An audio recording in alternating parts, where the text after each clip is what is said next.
What is going on, guys? Welcome back to the channel, and today we are going to be going through all of the new gameplay from LEGO Star Wars The Skywalker Saga that they showed off at the IGN FanFest. There's around 2 to 3 minutes here worth of brand new gameplay, and there's also a few little concept art pieces and stuff like that as well. And so, like I said, we're going to go through all of those today, and we're going to break down each clip and just pretty much go through all the stuff that you guys might have missed in your first viewing. Today's video is actually sponsored by my partners in Glitch Energy, but we will hear more from them later on in the video. So without wasting any time, let's get stuck into the gameplay. Now, some of these gameplay clips are nothing special. There's obviously some cool stuff that we get to see, but we don't get any like new information or anything. So some of this gameplay I won't actually bother to kind of explain what's going on. The only ones that I'll really go into depth on are the ones that I'm noticing anything special or unique about those clips. One of the first things that I noticed here was the first bit of gameplay of the Windu versus Palpatine battle at the end of Revenge of the Sith. That to me is probably one of my most anticipated bits of gameplay, and we hadn't really seen that before, so I thought that was worth showing off. And then we also get to see a little bit more gameplay of Kylo versus Luke on Crait, and I just want to sort of appreciate the absolute detail of the map. The terrains and the landscapes in this game, they look absolutely amazing, and as we can see here, that is no exception. Now, one of the more interesting things in this whole bit of gameplay and the concept art and stuff is that we actually get these little storyboards for episode 1, episode 2, and episode 4, and these pretty much show off every single mission that we're going to be getting in these episodes. Now, do keep in mind this is just like early concept art. I'm assuming that this is how it's going to be, but there's always a chance that some of this has been scrapped or changed, so do just take this with a grain of salt, just because things do change and it might not necessarily be guaranteed to be this way. But I am going to go through and pretty much mention every single mission that we're going to be getting in these 3 movies. Starting with episode 1, we start with the main intro and then we go into Naboo local space. It is a low quality sort of video, so I'm hoping that you guys can see the writing on those little thumbnails, but you probably can't. But they are actually listed as like episode 1, part 1, part 2, part 3, for example. So we've been told in the past there are 5 missions per movie, but it looks here like each mission's going to kind of have like an in-between little section, so it's like the pre-mission for mission 3, for example. So like I said, the first one there says Naboo local space, but then the next 2 are the Trade Federation ship and the Naboo swamp, and then Gungan City as well, and then it also has Escape the Core, and all of those come under the first mission apparently. So there's a bunch of different stuff there, and they all seem to be almost their own little missions, but they are all a part of mission 1. It then goes on to Theed, and then actually Tatooine local space, Mos Espa, and Watto's junk shop, as well as actually the pod race, and all of those come under the second mission. So like I said, there is actually quite a few little segments of each mission, I guess. Mission 3 then takes place on Coruscant, and then it looks like the Naboo battle, like the lightsaber battle, is going to be part of mission 3. Part of mission 4 is going to be like the battle of Naboo in terms of like the Gungans versus the droids, and then mission 5 looks like it's going to be Anakin flying through the Lucrehulk and trying to blow that up. So it is all laid out a little bit weird, and again, it's not guaranteed that this is how it's going to be, but it does appear that not only are those going to be the 5 main missions, but then all of those missions also kind of have like different little sections to them. And so I don't think it's going to be as simple as there are just 5 things to do per movie. I think it's going to be like 5 main missions, but there will be plenty of other stuff in between those to kind of, you know, set up the story and stuff. So that's what we've got for episode 1. Moving on to episode 2. The first mission all takes place on Coruscant, and it's all to do with like the assassination attempt. The second missions all look like they're to do with Obi-Wan, essentially him trying to track down Kamino, then going to Kamino, and then the like Jango boss fight, I guess you would say. So that's all the second mission. Then the third mission looks like it's partly taking place on Naboo, as well as then Tatooine, and then also Geonosis as well. And that looks like it's all kind of setting up that like the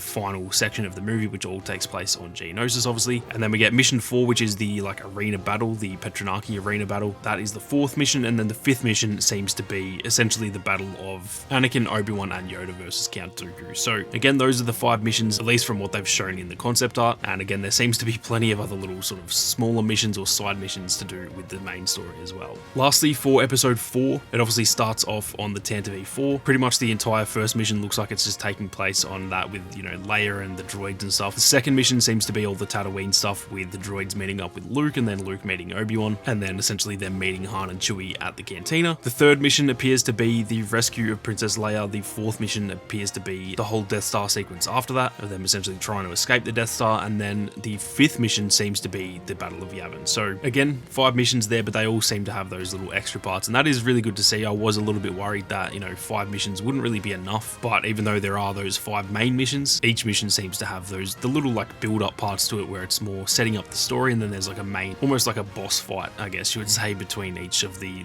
mini missions. So for me, this whole part was definitely the most interesting, just to go through that and look at what missions we're getting for those movies, and I'm very keen to see the other 6 movies that we don't know about yet. Now, like I said, today's video is actually sponsored by Glitch Energy. I've been working with Glitch for I think around 8 months now, and this is stuff that I use pretty much every day or every other day to really help me get through the day in terms of giving me a bunch of energy to get through my work and get through gym sessions and stuff like that. Glitch's product is definitely very different from most of the other energy drinks out there on the market. Their whole brand is essentially gamer wellness and just trying to promote like a healthy lifestyle, and it is healthy energy compared to pretty much every other type of energy drink. Later this year, they're moving on to completely natural products. They're not going to be using any artificial like sweeteners or anything like that, and they already currently have no sugar in their product. So if you guys are looking for a bit of a boost of energy throughout the day, but you don't want to be unhealthy, then definitely check out Glitch Energy at glitchenergy.com. And if you guys do end up buying some, you can use code SAMMY for 25% off. That not only helps me out, but obviously gives you guys a fair old discount as well. So go and check out Glitch Energy. But with that being said, let's get back into the breakdown. Now, moving on to the rest of the gameplay section. A lot of the gameplay is more like cinematic stuff, and in that there's not too much to actually go through. It's all cool to see, but there's nothing like new there. There's nothing hidden or any secrets or anything like that. We do actually get a really cool look at Leia on Bespin, and she's actually dressed up as a stormtrooper, and it looks like that could be kind of like a stealth mission on Bespin or something like that. And like Lando and all the Bespin guards and stuff, they all kind of follow her along, so I'm very keen to see what that mission is actually about. We also get to see Anakin and Obi-Wan entering the Battle of Coruscant, like pretty much exactly what it looks like at the start of Revenge of the Sith. That was pretty cool, but again, nothing too special there. What I will say is one of these clips here, we get to see Obi-Wan attacking one of the Lucrehulks, but I think that is actually a part of episode 1. I think this clip is actually in free play and he's playing as Obi-Wan there, but in the like regular campaign, that will actually just be Anakin. So we're getting our first look there at I think one of the, it looks like it was actually the 5th mission as far as I can remember from The Phantom Menace. So that was a cool little section there. We then also get to see Obi-Wan flying a Y-Wing, which I thought was pretty cool. And then we do get a lot of new gameplay clips that are all really cool to see, but to be honest, there's not that much extra stuff in here that is actually like new information or anything. It's more just like seeing some stuff that we haven't seen so far. And so that is pretty much going to do it for this video, guys. Most of the breakdown was actually just to do with that like concept art of all the missions and stuff, and that for me was the most important part of the whole gameplay trailer and all the stuff that we got at the FanFest anyway. The rest of the gameplay was definitely cool to see, but yeah, there wasn't actually too much to go and break down. I'm sure I did definitely miss some stuff though, so if there's any like major stuff that I missed, definitely let us know down in the comment section. But with that being said, if you guys enjoyed the video, then be sure to leave a like down below, and if you are new to the channel, then definitely hit that subscribe button and turn on those notifications, as there is plenty more LEGO Star Wars content on the way. If you want to support the content that I make here on YouTube, then do consider supporting the channel over on Patreon. The link to that is down in the description. But with that being said, thank you all very much for watching. You guys have a great day, and may the Force be with you always.